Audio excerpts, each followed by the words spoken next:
नमामि धन्वन्तरिमादिदेवम् सुरासुरैर्वन्दितपादपद्मम् लोके जरारुभयमृत्युनाशनं दातारमीशं विविधौषधीनां शङ्खं चक्रं जलौकां दधतं मृतघटं चारुदोर्भिश्चतुर्भिः सूक्ष्मस्वच्छातिरुद्यं शुकपरिविलसन् मौलिमम्भोजनेत्रं कालाम्भोदोज्ज्वलाङ्गं कटितटविलसच्चारुपीताम्बराढ्यं वन्दे धन्वन्तरीतं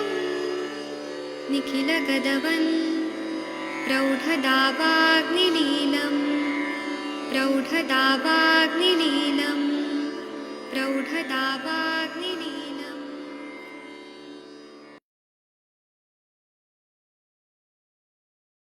प्रणाम सभी लोगों को।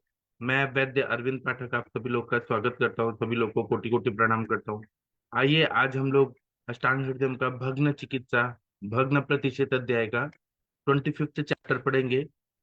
सबसे पहले कौन पढ़ना चाहेगा? 26 वाला श्लोक पढ़ना है। आदरणीय सविता पेठे मैडम जी, आप कृपया पढ़ सकती हैं? जी प्रणाम सर, प्रणाम।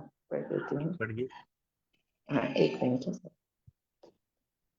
पूर्व मध्यांत वयसा साम एकद्वित्रिगुणैक्रमात्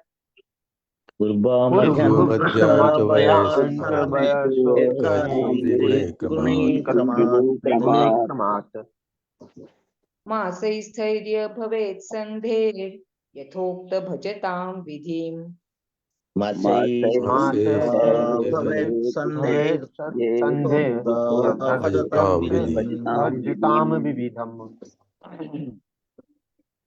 इसका हम ये पढ़ते हैं हिंदी वाला। जी पढ़िए। हाँ, ऊपर कही हुई विधि के पालन करने से बचपन में 1 मास में, मध्य वय युवावस्था में हो 2 मास में और वृद्धावस्था में 3 मास में संधि स्थिर होती है। हाँ, तो ये बोल रहे हैं कि अगर हमने ऊपर का विधि का पालन किया तो बचपन में 1 महीने में हील हो जाता है। संधि मतलब जो फ्रैक्चर हुआ है वो हील हो जाता है। मध्य वय या युवावस्था में 2 महीने में, वृद्धावस्था में 3 महीने में संधि स्थिर हो जाती है। इसकी टीका पढ़ते हैं। हाँ प्लीज पढ़िए। यथोक्त विधि कुर्वता पूर्व मध्यांत वयसा एकद्वित्रिगुणै मासे यथाक्रम संधे स्थैर्य जायते। हाँ, यथोक्त विधि कुर्वता मतलब जो ऊपर यथा उक्त विधि ऐसे कहा गया है वो विधि करने से पूर्व मध्य अंत, पूर्व मतलब बचपन, मध्य मतलब युवावस्था, अंत मतलब वृद्धावस्था, 1 2 3 ये मास में यथाक्रम से संधि में स्थिरता आ जाती है। चलिए आदरणीय जितेंद्र कुमार जी, उड़ीसा के डॉक्टर, 27-28 वाला श्लोक पढ़िए प्लीज। प्रणाम सर। हाँ प्रणाम सर, प्लीज पढ़िए। कटिजङ्घोरुभग्नानं कपट शयनं हितम्।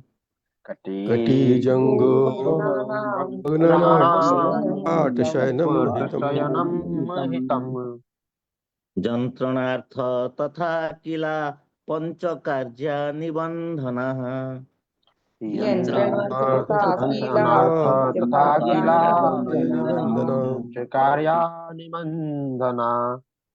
जङ्घोर्वो पार्श्वे द्वो तल एकश्च कीलकः।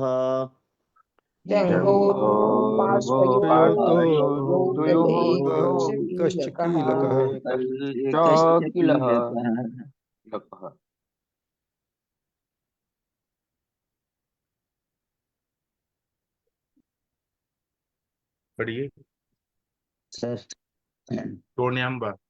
स्तोण्यं वा पृष्ठवसे वा वक्षस्तक्षकयोस्तथा श्रोण्यां वा पृष्ठवशे पृष्ठवशे वा वक्षस्तथा वक्षस्थयोस्तथा। जी इसका हिंदी पढ़ते हैं। जी प्लीज पढ़ दीजिए। सर, कटी, जंघा और उरु में भग्न वाले पुरुषों को कपाट तथा पर लौटना उत्तम है। उस कपाट में जंघा आदि को रोकने के लिए 5 कोल लगानी चाहिए। जंघाओं और पार्श्व में 2-2 कील और पैर के तालुए पर 1 कील लगानी चाहिए। सोनी के व पीठ वंश के या छाती के अथवा अक्षक के भंग में भी 5 ही कीले लगानी चाहिए तथा भग्न न चंचति प्रयतेत तथा भिषक। हाँ कटी जंघा उरु के भंग हो जाते हैं। कमर का जो बोन है, पेल्विक बोन या जंघा में या उरु में जब भग्न हो जाता है, फ्रैक्चर हो जाता है, तो पेशेंट को कपाट मतलब सुपाइन पोजीशन में लिटाना उत्तम रहता है।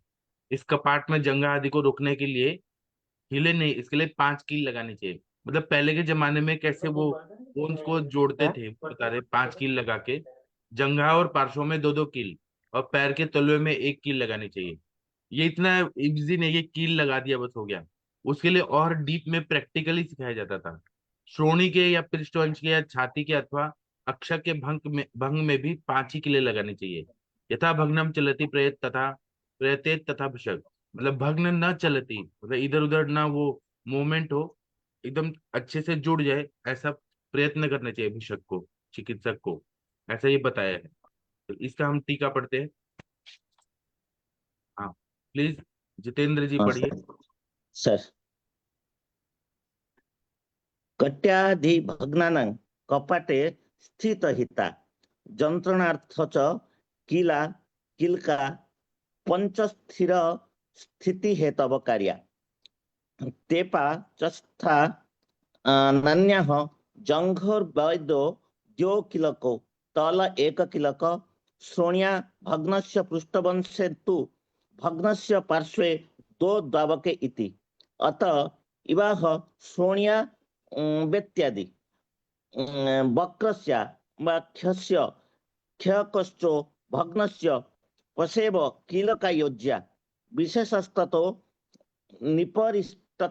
निपरिष्टात् कीलक योज्या जुक्ति वसात। हाँ कट्टी आदि और में भग्न जब हो जाता है तो उसको कपाटे स्थिति हिता मतलब वो सुपाइन पोजीशन में लिटा देना है। यंत्रणाम थम च कीला उसको ठीक से रखने के लिए कील का प्रयोग करना है और 5 कील लगना है। स्थिर स्थिति हेतु कार्य मतलब वो हिले लुड़े नहीं। जहाँ पे कमर में श्रोणी में भग्न है और उरु में भग्न है, तो वहां पे 5 स्थिर स्थिति हेतु कार्य, स्थिर स्थिति में रखने के लिए ऐसा करना है। तेषाम च स्थान्यान्याः जंगवोरोद्वो कीलको जंघा में और उरु में 2-2 कीलक डालना है। तल 1 कीलक तल में 1 कीलक डालना है। छोड़्याम भग्न से पृष्ठवंश तू भग्न से पार्श्व द्वे द्वे 1। श्रोणी में भग्न हो पृष्ठवंश में हो तो जैसा अवस्था है वैसे 2-2 कील डालना है। तत् एवाह श्रोण्याम इत्यादि, इसलिए वहां पे कहा है श्रोणी इत्यादि से कहा है। वक्रस्य शैकोश्च भग्न से पंचम कील का योज्य। वक्र मतलब वहां पे वक्ष में अगर हो जाए मतलब छाती में अगर हो जाए भग्न, तो वहां पे 5 कीलक डालना है। 5 कील विशेष 100% कील को योज्य युक्त के साथ। जहां जहां जो जो चीजें जो जरूरी है वहां पे कीलक की योजना युक्ति के हिसाब से करने के लिए कहा गया है। चलिए 29 नंबर का श्लोक है, कृपया वीना मैडम जी आप पढ़ सकती हैं। डॉक्टर वीना मैडम आप हैं? हाँ, है मैं। विमोक्षो भग्नसन्धीनां विधिम् एव समाचरेत्। विमुखे भग्न भग्नसन्धीनां धीमेवं समाचरेत्। संधिनां विधिमेवं समाचरेत्। और भी है, हाँ, ये श्लोक पढ़ती हूँ। देखिए। हाँ संधिश संधिश्च संधिश्चिरविमुक्तांस्तु स्निग्धस्विन्नान् मृदुकृतान्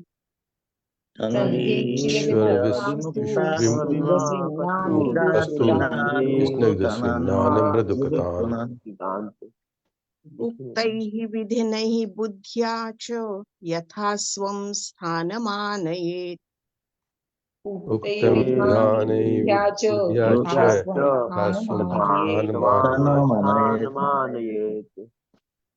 भग्न संधियों के खुल जाने पर भी इसी विधि को बरते। जो संधियां देर तक पृथक हुई हो उनको स्नेह और स्वेदन से कोमल बनाकर यथोक्त उपायों से और बुद्धि से उनको अपने अपने स्थान पर लाए।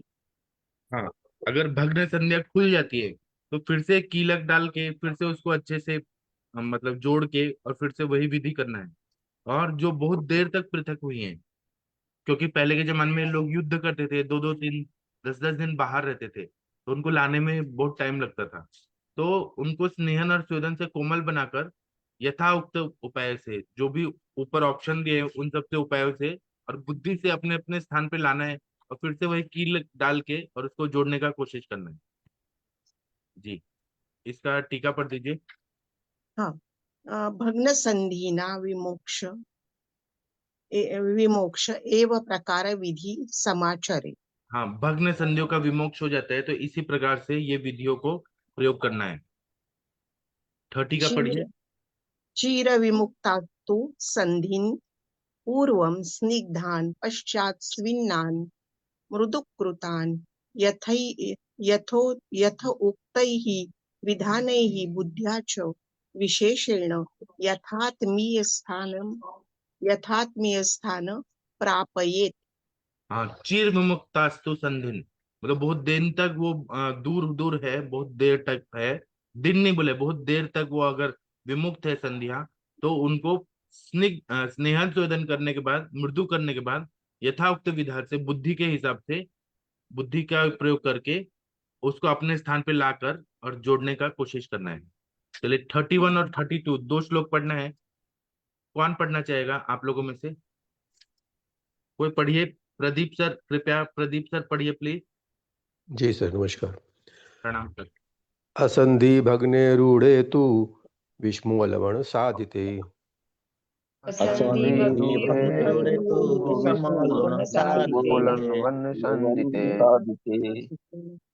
आपोत्य भग्नम यमये ततो भग्नवाद चरेत।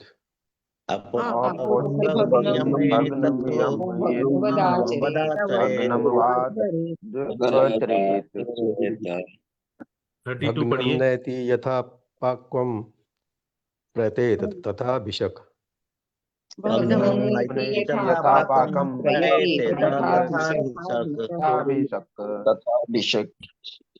पक्वो मांस शिरा स्नायु संधि श्लेष्म न गच्छति।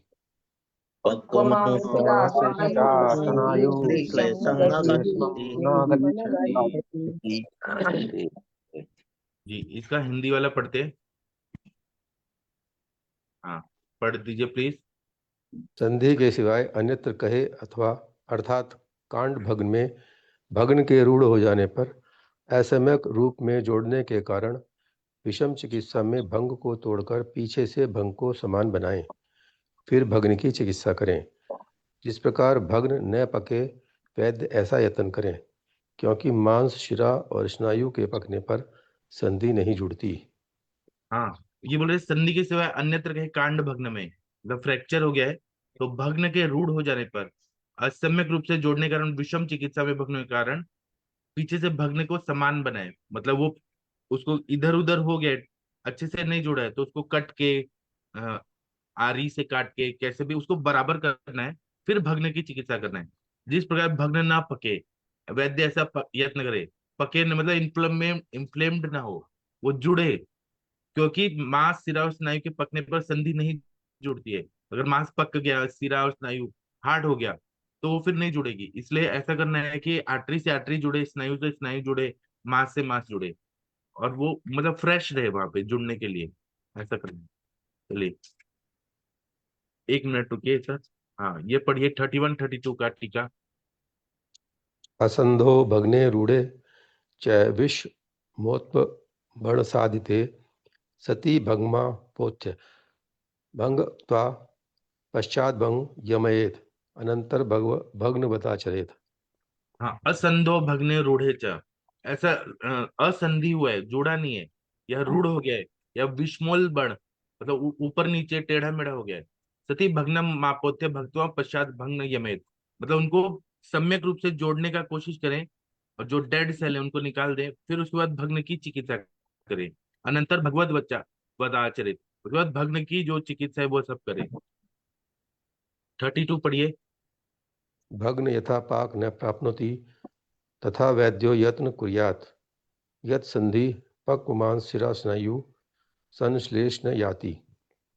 भग्न को पाक न प्राप्त हो ऐसा व्यक्ति को यत्न करना है, और संधि और संधि हो गया तो वो जो है अच्छे से जुड़ जाए, क्योंकि मांस पक गया, सिरा स्नायु पक गया, तो वो श्लेष नहीं होगा, जुड़ेगा नहीं, ऐसा होता है। चलिए 33 34 का श्लोक पढ़ना है, तो कौन पढ़ना चाहेगा? प्लीज कोई आप लोगों में से पढ़ दीजिए। डॉक्टर राम कुमार जी, आप कृपया पढ़ सकते हैं 33 जी नंबर का सर, श्लोक। प्रणाम सर। हाँ प्रणाम सर, प्लीज पढ़ दीजिए। 33 सर। हाँ बात व्याधि विनिष्टान स्नेहान भग्रस्य युजेत।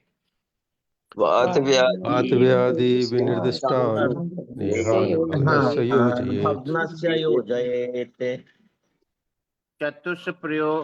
चतुष्प्रयोगान वल्यासस्य बस्ति कर्म च शीलयेत्। योगान् वल्याश्च वस्ति कर्म कर्म च च शीलयेत्। शीलयेत्। जी। अच्छा 34 भी है, एक मिनट रुकिए।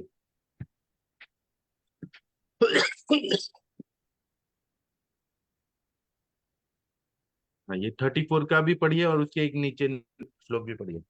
पढ़िए। ठीक है सर। शाल्याज्य जयरस दुग्धाधय पौष्टिकैर्विदाहि वि। जरस दुग्धाद्यै पौष्टिकैर्दाहिभिः।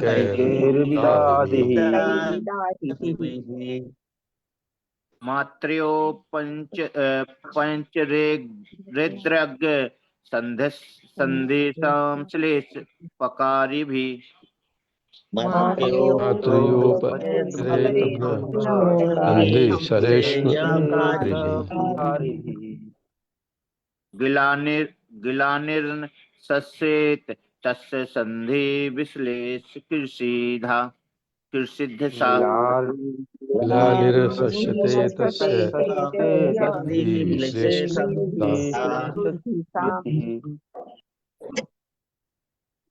जी, इसका हिंदी वाला पढ़ दीजिए। पढ़िए भग्न में। सर भगवान थोड़ा वो दिख रहा है सर, साफ नहीं दिख रहा। अच्छा, किसी को दिख रहा है तो पढ़ दीजिए। हाँ अब दिख रहा है सर। भग्न में बात व्याधि में कहे स्नेहों को कर बरते।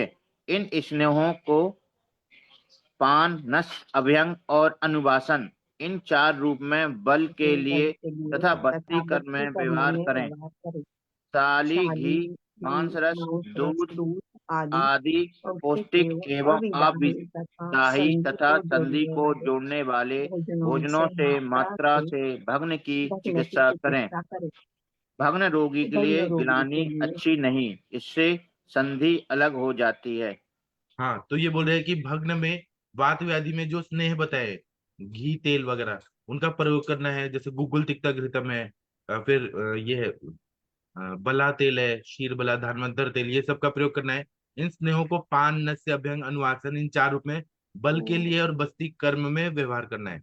शाली चावल घी मांसरस दूध आदि पौष्टिकम अविदही तथा संधि को जोड़ने वाले भोजनों से, जो मतलब संधान करने वाले भोजन है, उनको मात्रा से, जैसे गोंद का लड्डू वगैरह, भग्न की चिकित्सा करे। भग्न रोगी के लिए ग्लानी अच्छी नहीं है, इससे संधि अलग हो जाती है। ग्लानी मतलब वो टेढ़ा मेढ़ा ना हो जाए, अच्छे से वो जुड़ा रहे, इससे संधि अलग नहीं होगी।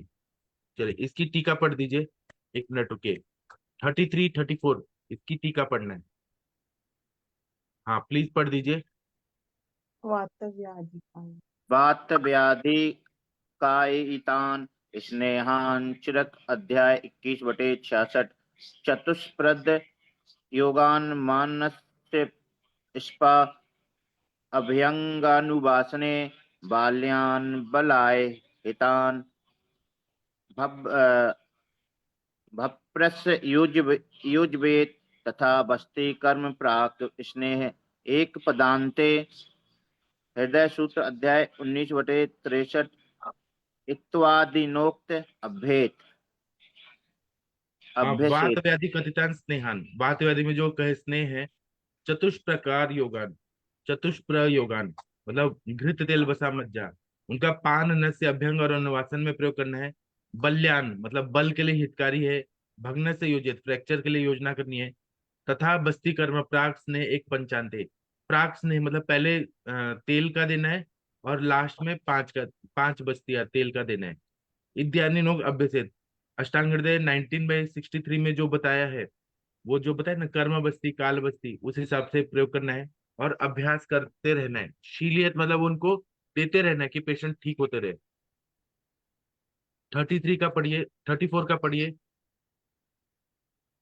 भग्न नर। हाँ, भग्र नर मात्रया शाल्यादभि पुष्टि कृधि संधि श्लेष्म कारिभिर विदाही भिरुक भिरुक भिरूप कमेत। हाँ, भग्न नर मात्रा शाल्या देवी, जिनका भग्न हो गया है उनको शाली आदि, शाली षष्ठी मतलब बकरी का दूध आदि पौष्टिक आहार अविदाही चीजों से पुष्टि करने वाली चीजें देनी है। जो संधि का संश्लेष करे और अविदाही हो, ऐसे उपक्रम करने के लिए बोला है। इसके नीचे वाला पढ़िए, तस्य भग्नस्य। तस्य भग्नस्य ग्लानिर सस्येत यत्र सा ग्लानि संधि विश्लेष कुरेत। हाँ, तस्य भग्नस्य ग्लानि न शस्यते, ग्लानि मतलब इधर उधर ना हो, पेन वगैरह ना हो, इन्फ्लेमेशन ना हो। अगर वो ग्लानि हो गया, इन्फ्लेमेशन शोथ वगैरह हो गया, तो संधियों का विश्लेष करेगा, जोड़ेगा नहीं, मतलब संधियां जुड़ेगी नहीं, इसलिए उसको ध्यान में रखना है। चलिए, आदरणीय जितेंद्र कुमार जी, आप भगवान का प्रेयर कर देंगे। सर हाँ प्रणाम प्लीज। सर। सर्वधर्म का एक भजन गा देती हूँ हाँ सर। जी। प्रेम ईश्वर है, ईश्वर प्रेम है। प्रेम ईश्वर है, ईश्वर प्रेम है। सब धर्मों में प्रेम समा है, ईश्वर प्रेम है। सब धर्मों में प्रेम समा है, ईश्वर प्रेम है। प्रेम ईश्वर है, ईश्वर प्रेम है। राम रहीम कृष्ण करीम, बोलो राम रहीम कृष्ण करीम। जो राष्ट्र यीशु नानक, जो राष्ट्र यीशु नानक। कोई भी नाम जपो रे मनुआ, ईश्वर प्रेम है। कोई भी नाम जपो रे मनुआ, ईश्वर प्रेम है। प्रेम ईश्वर है, ईश्वर प्रेम है। सबको प्रणाम। भगवान सबका भला करे। सर एक डाउट था सर, एक लास्ट हाँ डाउट था सर। हाँ, एक तो ये कीलक का अर्थ क्या होता है, और दूसरा आज के जमाने में शाली सृष्टिक क्या हाइब्रिड राइस से बना सकते हैं क्या? 40 स्टिक बना सकते हैं, लेकिन 40 स्टिक ज्यादा अच्छा रहते हैं, जो 60 दिन में पकता है। 40 स्टिक। और कीलक मतलब पहले के जमाने में कोई इस तरह का नहीं होता होगा स्टेपलिंग करने के लिए, बोन्स को जोड़ने के लिए, उन्होंने कीलक शब्द बोला है। कील का मतलब ऐसा नहीं जो आज के कील है, उस जमाने का कुछ अलग होता होगा जो बोन को जोड़ता होगा। जी सर। सर तो ये जो 60 दिन पुराना चावल रहता है इसको कैसे बनाना पड़ेगा, पकाना पड़ेगा? तो चावल जैसे हम खाते हैं तो उसमें ये ताकत होती है कि बोन्स को जल्दी जोड़ता है, हील करता है, खाने के लिए जी बोल। सर। तो बस सूखा 60 दिन पुराना चावल रख के उसको हाँ खा लें, शुगर हाँ, वुगर या प्रमेय डायबिटीज ना हो। नहीं डायबिटीज ना हो, हाँ। वो जी जोड़ने के सर। लिए ऐसे आहार विहार बोले हैं उन्होंने। जी सर। Thank you. जी। चलिए आज हम लोग शाम को 7 बजे मिलेंगे, बस्ती का आगे का पढ़ेंगे, और रात को 9 बजे मिलेंगे। थैंक यू, प्रणाम सभी लोगों को। आप लोग का दिन शुभ हो, ऐसे शुभकामनाएं। थैंक यू, प्रणाम सभी लोगों को।